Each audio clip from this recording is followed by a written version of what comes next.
Сәлеметсіңдер ме, балалар? Өткен сабақта біз қандай тақырып туралы айттық? О чем мы говорили на прошлом уроке? Правильно. Про игрушки. Игрушки. Игрушка на казахском как будет? Ойыншық. Ойыншық. Сегодня мы будем говорить о любимой игрушке девочек, про куклу. Тема нашего урока – Қуыршағымның аты Қарақат. Куклу мою зовут Қарақат. На этом уроке вы будете говорить про свои любимые игрушки. Жаңа сөздер, новые слова. Новые слова записываем в словарную тетрадь и учим. Первое. Бірінші. Қуыршақ. Қуыршақ. Звучит твердо. Кукла. Қуыршақ. Екінші сөз. Қайталаймыз, повторяем за мной. Мысық. Мысық. Кошка.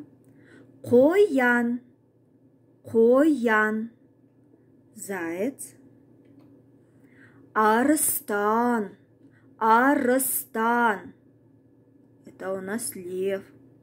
Аю. Аю.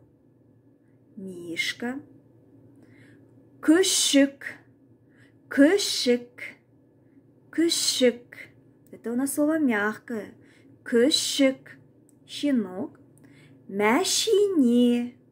Мәшине. Это машина. Я думаю, многие нашли свою здесь любимую игрушку. Есте-сақта. Запомни. Слово «қуыршақ» это означает кукла. Теперь посмотрите. Последняя буква «К». «К». Казахская буква твердая «К».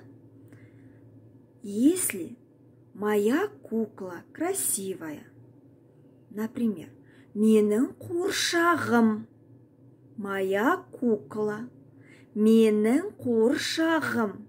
Последняя буква «К» поменялась на более мягкую, на звонкий «Г». «Г». Ставится здесь везде, во всех словах, окончание «м». «м». Вот смотрите, две буквы «м». Менің қуыршағым. Тогда это уже означает «моя кукла». Сенің қуыршағың. Опять же, «к» поменялась на «г». «ың». Сенің қуыршағың. Твоя кукла. Оның қуыршағы. Оның қуыршағы.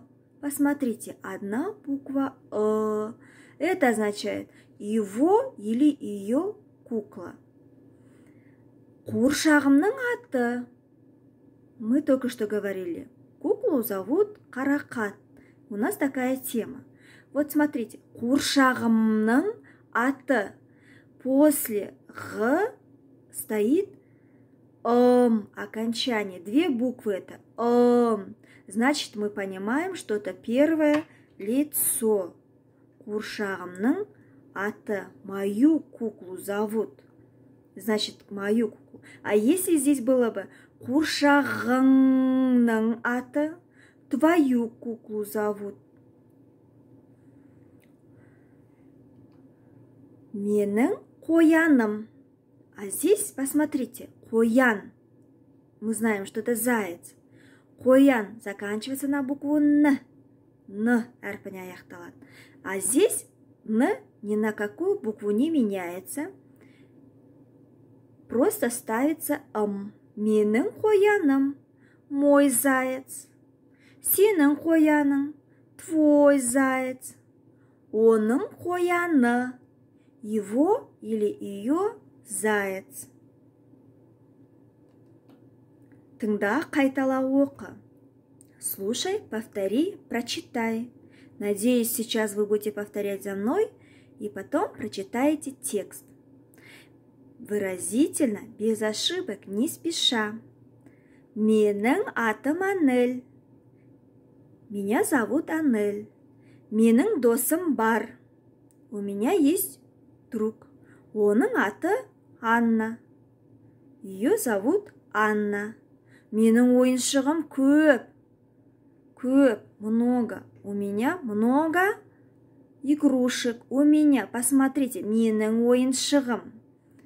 Мынау қуыршақ. Это кукла. Қуыршақтың аты Қарақат. Куклу зовут Қарақат. Ол әдемі. Она красивая. Досымның ақ қояны бар. У подруги есть ақ. Вспомните, белый. Белый зайчик. Посмотрите. Анель, Анна, қуыршақ. Бір, екі қуыршақ. Міне, ақ қоян. Что еще мы видим? Аю. Вот у них много, көп ойыншық, много игрушек. Сұраққа жауап бер. Сенің қандай ойыншығың бар? Ответь на вопрос. Какие у тебя есть игрушки? Менің қуыршағым бар. У меня есть кукла. А у кого нет куклы? Менің қуыршағым жоқ. У меня нет куклы. И вот также здесь по списку выбираете игрушки, которые у вас есть, и скажете: менің, например, қояным бар, у меня есть зайчик. Суретті пайдаланып, мынау не деп сұрақ қойыңдар. Мынау не? Отвечаем на вопрос. Мынау қуыршақ. Мынау не? Правильно. Мынау доп. Мынау не? Что это? Это лев, игрушка. Мынау не? Это мынау аю. Это медведь, мишка. Мынау не? Мынау қоян. Это зайчик. Теперь письменное задание. Перепишите предложение, вставляя слова вместо картинок. Қыркүйектің 22-сі. Тему я написала. Дальше вы напишите 3 предложения. Досыңда мына ойыншықтар бар ма? Спроси у друга, есть ли у него такие игрушки. Анель, сенде аю бар ма? Спрашиваете. Анель, у тебя есть мишка? Анель отвечает: менде аю бар. У меня есть мишка. Или менде аю жоқ. У меня нет мишки. Также сами попробуйте. Например, Анель, сенде машине бар ма? Анель, у тебя есть машинка? Менде машина, машине жоқ. У меня нет машины, отвечает Анель. Ребята, я надеюсь, что вы внимательно посмотрите видео и выполните все работы. Прочитайте текст и письменную работу 3 предложения напишите. Сабақ аяқталды, сау болыңдар.